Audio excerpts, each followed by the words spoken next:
गांधी जिस तरह से लगातार प्रधानमंत्री नरेंद्र मोदी पर हमला बोल रहे हैं, उसका असर साफ तौर पर दिखाई दे रहा है। भारतीय जनता पार्टी जिस तरह से बहुमत से 30 सीटें दूर है और तेलुगु देशम पार्टी और नीतीश कुमार पर आश्रित है, बहुमत के लिए उसका असर दिखाई दे रहा है। यह कोई सामान्य बात नहीं है दोस्तों कि दिल्ली की राउज एवेन्यू अदालत अरविंद केजरीवाल को बेल पर रिहा करने के आदेश देती है। यह कोई सामान्य बात नहीं है कि यूजीसी नेट की परीक्षा होती है और अगले ही दिन सरकार को उन परीक्षाओं को रद्द करना पड़ता है। मगर हां, क्या मोदी सरकार सुधर रही है? क्या वो अपना जहरीला प्रचार बंद करेगी? इस पर अब भी एक बहुत बड़ा डाउट है दोस्तों, और वो डाउट क्या है कुछ देर बाद मैं आपको बतलाऊंगा।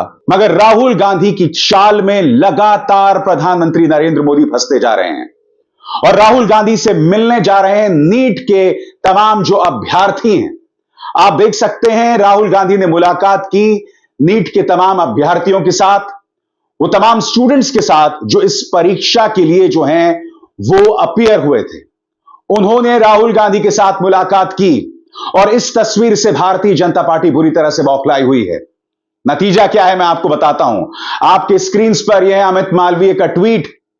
अमित मालवीय के इस ट्वीट में उन्होंने प्रियंका गांधी वाड्रा, तेजस्वी और राहुल गांधी की तस्वीर पेश की है और वो कह रहे हैं कि इन्हें देश का युवा माफ नहीं करेगा। कहीं ना कहीं नीट में जो पेपर लीक हुआ है, अमित मालवीय इसका ठीकरा राहुल, प्रियंका और तेजस्वी पर फोड़ रहे हैं। मैं आपसे एक सवाल पूछना चाहता हूं दोस्तों, अगर यह सच होता तो क्या नीट के अभ्यर्थी और नीट के स्टूडेंट्स राहुल गांधी से मिलने जाते? राहुल गांधी ने साफ तौर पर कहा है कि जो मॉडल हमने मध्य प्रदेश में व्यापम के जरिए देखा था, वही अब पूरे देश में लागू किया जा रहा है।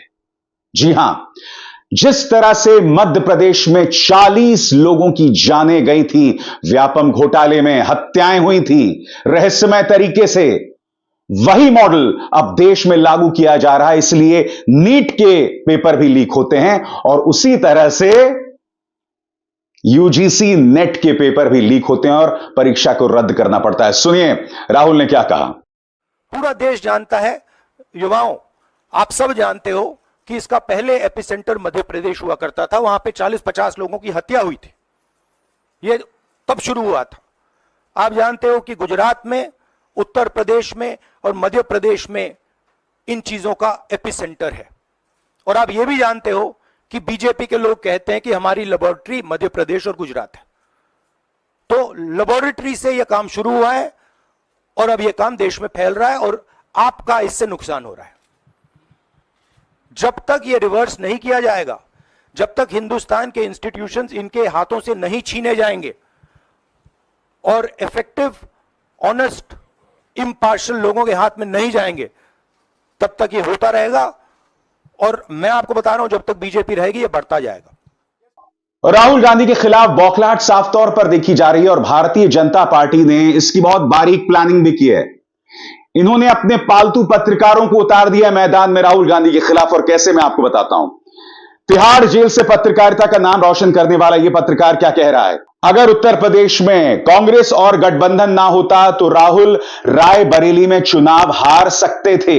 उनकी जीत का श्रेय अखिलेश यादव को जाता है, जिन्होंने अपने वोट बैंक से लगभग 4 लाख वोट राहुल गांधी को दिलवा दिए। मैं आपसे एक सवाल पूछना चाहता हूं दोस्तों, चुनाव कब का खत्म हो गया, मगर यह व्यक्ति अब भी रायबरेली में फंसा हुआ है। चोट इतनी गहरी है दोस्तों कि 4 जून को जिसके नतीजे आ गए, इसकी चर्चा यह पत्रकार अब भी कर रहा है।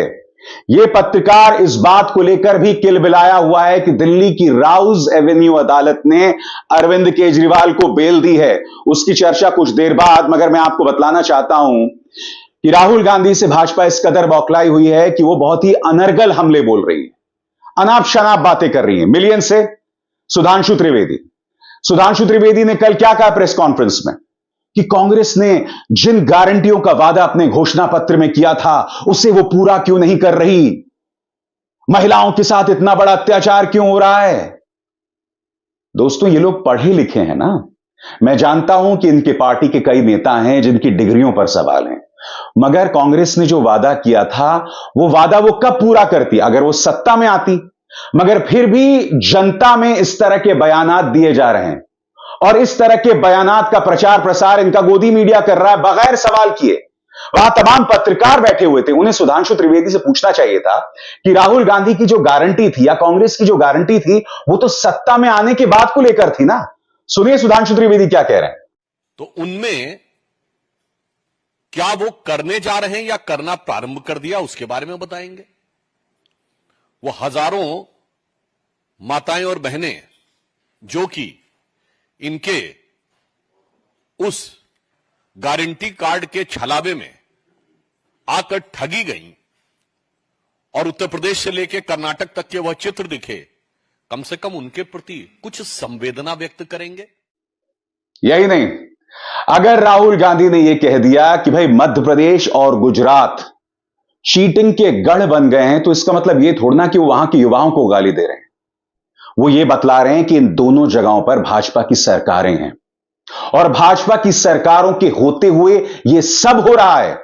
मगर सुनिए भाजपा का यह पलटू प्रवक्ता, यह यूटर्न प्रवक्ता, जो एक जमाने में प्रधानमंत्री नरेंद्र मोदी के बारे में अपशब्द बोला करता था, गाली दिया करता था, कलमाडी का प्यारा शहजाद पूनावाला क्या कह रहा है कि राहुल गांधी ने मध्य प्रदेश और गुजरात के युवाओं को गाली दी। सुनिए क्या कह रहा है। ऐसी गंभीर विषय पर चाहे तीसरी बार वो फेल हुए चुनाव में, वैसे मैं तो पास हुआ, लाखों अभ्यर्थी भी पास हो रहे हैं, वो तीसरी बार फेल हुए हैं, तो इसका मतलब यह है कि वो मध्य प्रदेश और गुजरात के युवाओं को गालियां बकेंगे। आपने उनका स्टेटमेंट देखा होगा, उन्होंने कहा कि गुजरात और मध्य प्रदेश एपिसेंटर है। आपको अगर किसी एग्जामिनेशन में कोई कमी लगती है राहुल जी, आप सांसद हैं, आप वरिष्ठ हैं आपकी पार्टी के, तो आप उस एग्जामिनेशन की खामियां निकालिए ना। पर उस खामी को निकालते निकालते या मोदी के खिलाफ आपकी कोई वैमनस्य होगी, मानसिक आपका कोई विरोध होगा, तो आप मध्य प्रदेश और गुजरात के युवाओं पर इतना बड़ा कुटाराघात करते हैं। मैं फिर आपसे सवाल पूछना चाहता हूं दोस्तों, अगर राहुल गांधी ने एमपी और गुजरात के युवाओं को गाली दी होती, जो सरासर गलत है, क्योंकि वो यही बतला रहे हैं कि इन दोनों राज्यों में चीटिंग करना आसान हो गया है और ये चीटिंग कुछ माफिया करा रहे हैं, वो माफिया जिन्हें भारतीय जनता पार्टी का संरक्षण हासिल है। सबसे बड़ी बात, अगर राहुल गांधी ने वाकई युवाओं को गाली दी होती तो क्या नीट के अभ्यर्थी राहुल गांधी से इस तरह से मिलते? यह सवाल किया जाना चाहिए ना। तो आखिर भारतीय जनता पार्टी इस तरह से गलत बयानी क्यों कर रही है, क्यों बौखला रही है इस तरह से? आखिर मुद्दे पर क्यों नहीं रहती भाजपा? यही नहीं, प्रधानमंत्री नरेंद्र मोदी की बनारस यात्रा में उनकी गाड़ी पर कथित तौर पर जो चप्पल फेंकी गई, उस पर भी राहुल गांधी का बयान आया है। राहुल गांधी ने अपने प्रेस कॉन्फ्रेंस में कहा, आपने देखा होगा बनारस में उन पर चप्पल मार दी। पहले यह सोचने में भी डर था, जो इमेज थी डर वाली, उसे इलेक्शन के नतीजों ने फाड़ कर रख दिया है। सुनिए राहुल गांधी क्या कह रहे हैं। आपने जो नरेंद्र मोदी जी का जो कॉन्सेप्ट था और वो गुजरात में शुरू हुआ था, गुजरात से वो गुजरात मॉडल फिर वो नेशनल लेवल पे लाए। कॉन्सेप्ट क्या था? कॉन्सेप्ट था मार्केटिंग, हजारों करोड़ रुपए की मार्केटिंग और डर, एजेंसी का डर, मीडिया का डर, सरकार का डर। अब हुआ क्या? अब देश में कोई उनसे डरता ही नहीं है। मतलब एक तरीके से रिडिक्यूल करते हैं। जो पहले 56 इंच की छाती थी, अब नंबर तो नहीं दे सकता हूं, बट 30-32 हो गई है, राइट?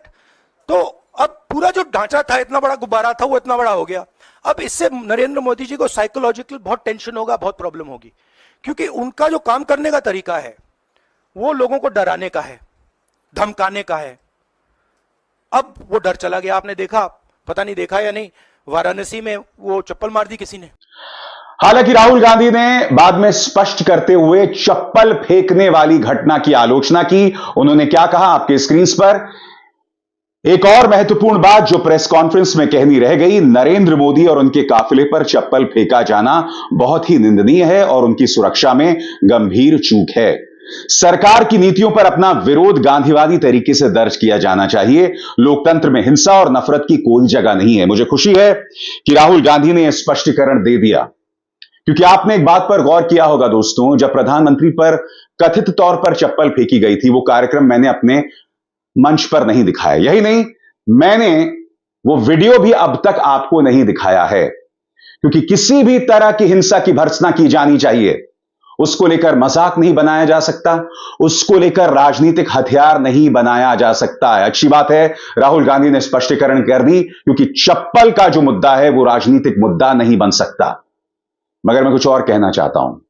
कल्पना कीजिए दोस्तों, अगर इसी तरह से राहुल गांधी पर चप्पल गिरी होती तो, या चप्पल पड़ी होती तो, आप सोच सकते हैं कि गोदी मीडिया किस तरह से उसकी कवरेज करता, किस तरह से बताता कि राहुल गांधी पर चप्पल, राहुल गांधी पर चप्पल। याद कीजिए दोस्तों, जब अरविंद केजरीवाल को थप्पड़ मारा जाता था या योगेंद्र यादव के मुंह पर कालिक मली जाती थी, तब गोदी मीडिया कितने चाव के साथ उसे कवर करता था कि नहीं करता था दोस्तों। इस तरह की बेशर्मी गोदी मीडिया में दिखाई देती थी। और जहां बात बेशर्मी की हो रही है दोस्तों, तो इस तिहाड़ी पत्रकार का जिक्र करना बहुत जरूरी है। जैसे कि आप जानते हैं कि अरविंद केजरीवाल को बेल मिल गई है। इस पत्रकार को बहुत ही ज्यादा तकलीफ हो रही है। उसे इस बात की तकलीफ है कि एक और राजनेता बाहर आ गया और अब वो प्रधानमंत्री पर हमला बोलेगा। एक तरफ तो वो पापा की परियां हैं और दूसरी तरफ ये पापा का छोटा सा तिहाड़ी। प्रधानमंत्री नरेंद्र मोदी की आलोचना नहीं होनी चाहिए, कोई भी मुख्यमंत्री जो है वो बाहर नहीं होना चाहिए, सब जेल में होने चाहिए। सुनिए क्या कह रहा था। अब प्रधानमंत्री मोदी का एक और बड़ा राजनीतिक विरोधी जेल से बाहर आकर सक्रिय हो जाएगा और वो उनके खिलाफ जबरदस्त दुष्प्रचार करेगा, उनके खिलाफ जबरदस्त एक बड़ा मोर्चा खोलने की कोशिश करेगा। तो ये बीजेपी के लिए एक बुरी खबर है। और अरविंद केजरीवाल को जो बेल मिली है दोस्तों, वो भी अपने आप में एक राजनीतिक इशारा है।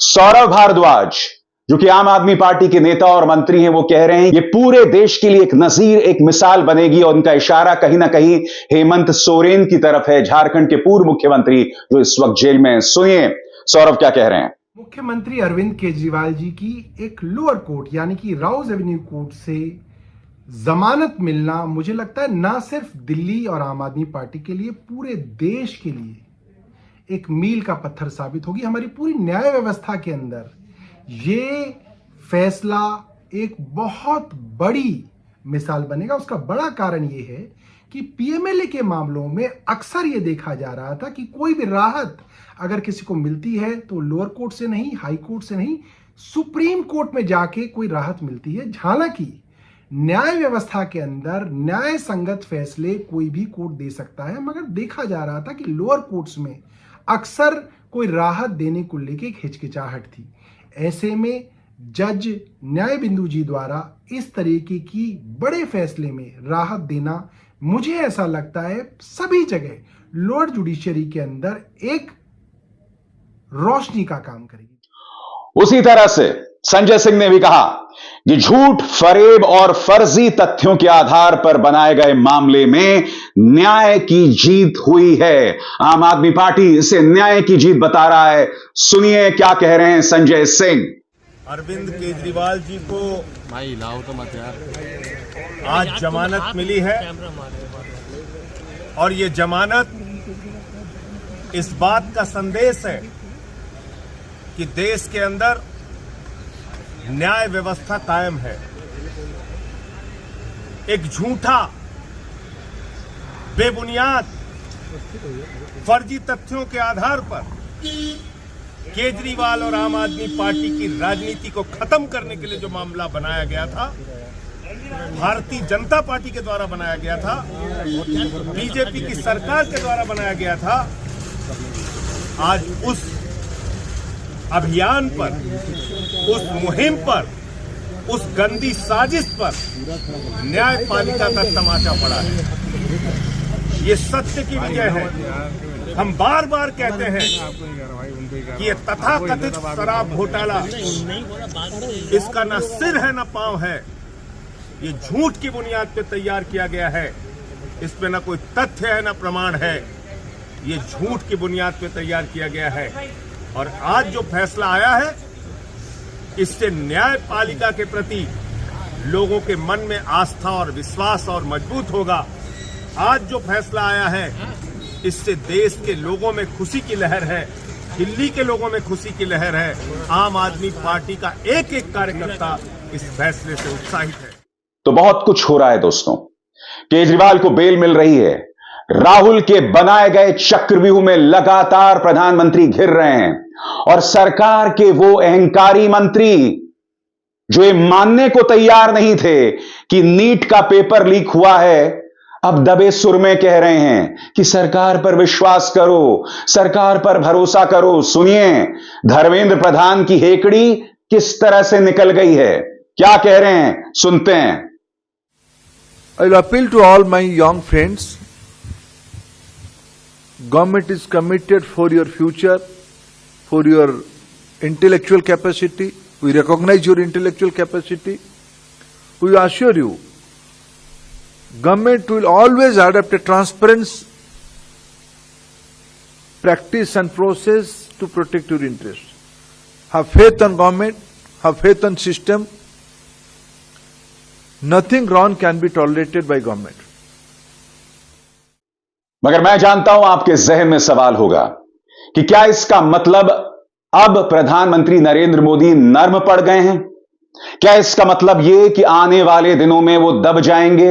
इसकी कोई गुंजाइश नहीं है। हालांकि प्रधानमंत्री की बौखलाहट कई जगहों पर हम देखते हैं। याद कीजिएगा, नालंदा यूनिवर्सिटी को जो नए सिरे से बिहार में पेश किया जा रहा है, इसका श्रेय नीतीश कुमार ने कांग्रेस की सरकार को दे दिया था।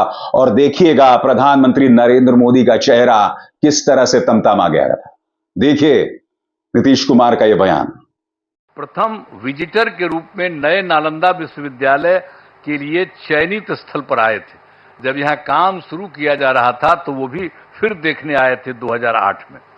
तो इन सब चीजों को बता देना जरूरी है ताकि सब लोग जान लीजिए, पुरानी बातों को भी जान लीजिए, कैसे बना, किस तरह से बना, ये सब भी। और फिर 2010 में वर्ष में हमारे अनुरोध पर नालंदा अंतर्राष्ट्रीय विश्वविद्यालय की स्थापना हेतु लोकसभा में बिल पारित किया गया। जब बहुत बार बार हम कह रहे थे तो अंत में वहां पर था, और उस समय तो सरकार दूसरे की थी, लेकिन हम लोगों ने इतना ज्यादा कहते रहे और उसके बाद फिर एक बार वो लोग वहां पर इसको लाए लोकसभा में, फिर राज्य सरकार पारित किया था कि इसको हम कराएंगे। तो इसका क्या अर्थ हुआ दोस्तों? क्या आने वाले दिनों में भारतीय जनता पार्टी की जो उग्र राजनीति है उस पर लगाम लगेगी? मुझे नहीं लगता है दोस्तों, क्योंकि मैं आपको बतलाना चाहता हूं कि एक और विदेशी पत्रकार के वीजा को रिन्यू नहीं किया गया है। कहने को हम दुनिया के सबसे बड़े लोकतंत्र हैं दोस्तों, मगर विदेशी पत्रकार जो यहां रिपोर्टिंग कर रहे हैं उनके वीजा को रिन्यू नहीं किया गया है। फ्रांस के एक और पत्रकार को, और ये दूसरे पत्रकार हैं जिनके वीजा को रिन्यू नहीं किया गया है फ्रांस से। क्यों? क्योंकि इन्होंने मोदी सरकार की आलोचना करने की, उन पर आलोचनात्मक लेख लिखने की हिमाकत कर दी थी। और याद कीजिएगा, इससे पहले ऑस्ट्रेलिया की एक और पत्रकार को इसी तरह से वापस भेज दिया गया था। 2019 से पहले या 2014 से पहले ऐसा कभी नहीं हुआ था दोस्तों। यह बतला रहा है कि बेशक राहुल के चक्रव्यूह में भाजपा घिर रही है, मगर भाजपा की वो पुरानी हरकतें जारी हैं और बात यहां नहीं रुकती। याद कीजिएगा किस तरह से झारखंड, हिमाचल, मध्य प्रदेश में पिछले कुछ दिनों से मुसलमानों पर हमले हो रहे हैं। कई जगहों पर मुसलमानों को मौत के घाट उतार दिया है। इसका अर्थ क्या हुआ है? इसका अर्थ यह हुआ कि जो उग्र हिंदुत्व के तत्व हैं, जो भाजपा से जुड़े हुए हैं, उनकी हरकतों में कोई कमी नहीं आ रही है। वो अपनी हरकतें बदस्तूर जारी रख रहे हैं। सबसे शॉकिंग, हिमाचल प्रदेश के अंदर एक मुसलमान की घर में, उसकी दुकान में घुस के उसके फ्रिज को बाहर फेंकना, उसके सामान को बाहर फेंकना। और हिमाचल में तो कांग्रेस की सरकार है ना। यानी कि हर जगह पर माहौल को उग्र करने की कोशिश। इसका अर्थ क्या है?